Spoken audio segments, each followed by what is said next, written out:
7:30, sharp in Kyiv. The most important news, Live. In Washington, the attacker who wounded 2 guards has been identified. He's Rahmatullah Lakanwal, a 29-year-old Afghan citizen. CBS News reports, citing law enforcement. Both wounded guards are alive. They're in critical condition, though the West Virginia governor said the soldiers died. He retracted his statement, citing conflicting reports. After the shooting in Washington, Trump called the attack on the National Guard a result of the illegal immigrant threat. That's a quote. He vowed to vet all Afghan citizens who entered the U.S. under Biden and said every illegal must be deported. For added security, President Trump asked the Pentagon chief to send 500 troops to Washington. Ukraine is increasing its air defense production to not rely on foreign supplies. After the meeting, President Zelensky said officials at all levels are personally responsible, and the state and military leadership are fulfilling brigade requests. After the president's trip to the front lines, the military requested a fair distribution of personnel between brigades. And here's Zelensky's response. Brigade staffing must be reviewed. Absolutely, this is mentioned in almost every combat brigade. There's also a task force order to process all of this. Draft decisions should be ready for me soon. The leak of talks between O'Brien and Shekov about a peace plan for Ukraine may have happened via WhatsApp eavesdropping. This was suggested by Putin's aide, Yuri Yushakov. He stated official contacts are usually on secure lines, where leaks are rare. But some communication may have been on WhatsApp, which can be tapped. The irony is the Kremlin representative spoke to O'Brien via an app officially banned in Russia. If the talk was on WhatsApp and intercepted, Yushakov's device may have spyware. Or he spoke on an open line and is now being sly. As a reminder, U.S. envoy Steve O'Brien plans to visit Moscow to meet dictator Putin next week. Moscow says they back Trump's plans, but won't compromise.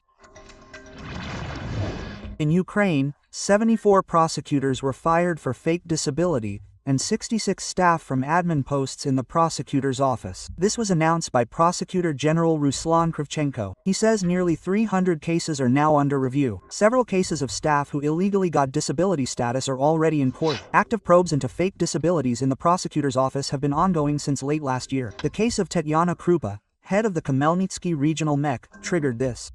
She's suspected of mass issuing disability to prosecutors in the region.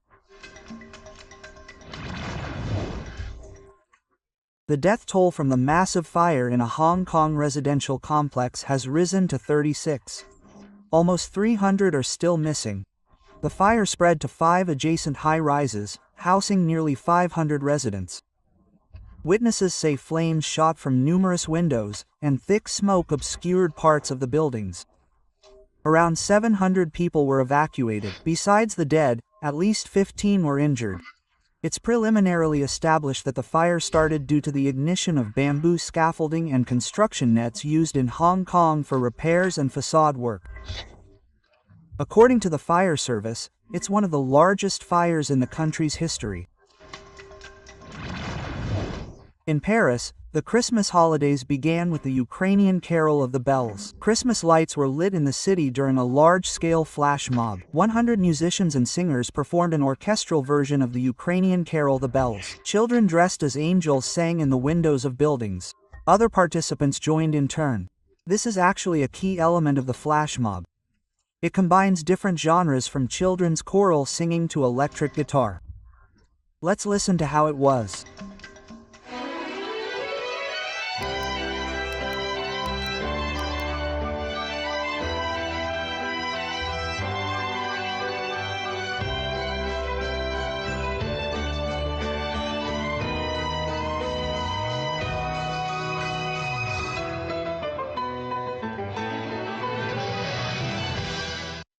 True masters combine everything and everyone, all genres, and do it organically, coolly. Well, our Carol of the Bells now resounds throughout the world. To be continued.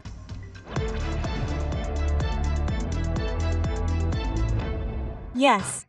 Well, our correspondent Christina Bikovitz is joining our morning company today to tell us what November 27th will be like. Christina, hello to you. Well, tell us. Everything depends on the weather. Hello, colleagues. It depends a lot on the weather. You know, when I left the house today, I instantly felt better, because it's so warm this morning. I didn't even expect that at the end of November it could actually be so warm in the morning.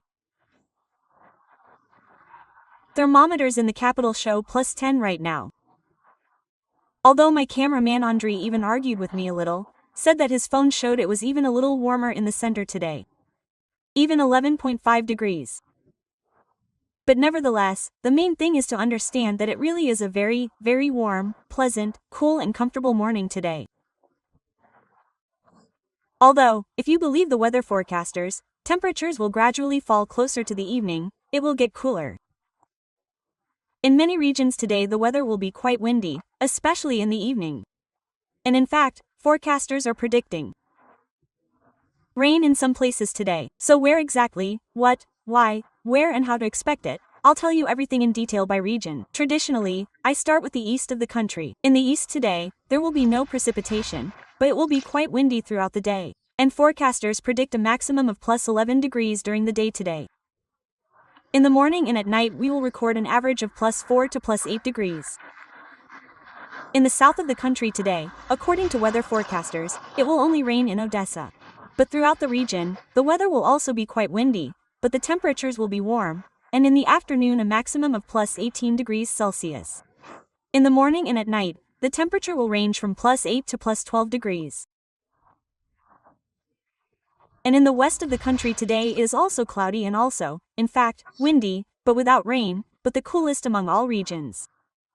During the day we will record a maximum of +6 degrees, and in the morning and at night the temperature will fluctuate even from 0 to +2 degrees. In northern Ukraine, brief showers are expected today, all day long in Sumy, Chernihiv, and Kyiv.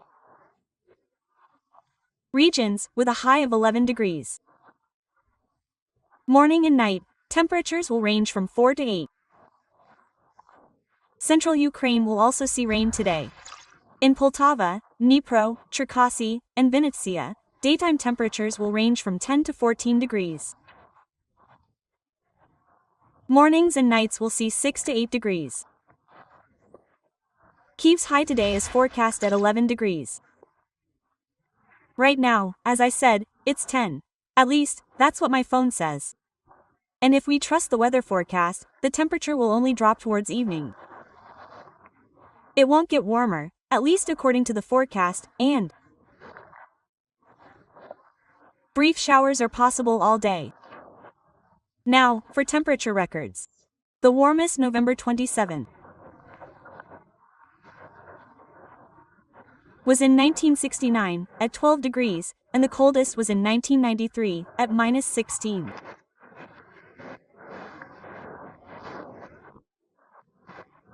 Our ancestors used the weather on November 27th to predict the harvest. They believed that if there was frost in the morning, it meant a good oat harvest, and if it rained, a good wheat harvest. But, you know, I'm glad it's not frost, and 10 degrees today is perfect weather. And I'm glad it's not -16 like in 1993. Christina, if a tram left for Podil at 6:40, what does that mean? It just means the trams are running in the morning. Yegor, brilliant, brilliant. But you know, a tram is a tram, as they say, because if the number 14 tram, I think, goes from Kontraktiva Square to the train station, well, that's when the magic starts. That's when I'd start thinking about the signs of the apocalypse. Thank you very much, Christina Bikovitz. Thank you very much. Careful, there's a dog, and Dad, you know, he just stepped into the frame, took a look. Well, you see, it just goes to show that no matter what happens, no matter what the weather is like, we wake up, get ready, go to work, everyone goes to their departments, to their businesses, and we keep moving. Yes. Department. It's such a, like, a really cool word, department.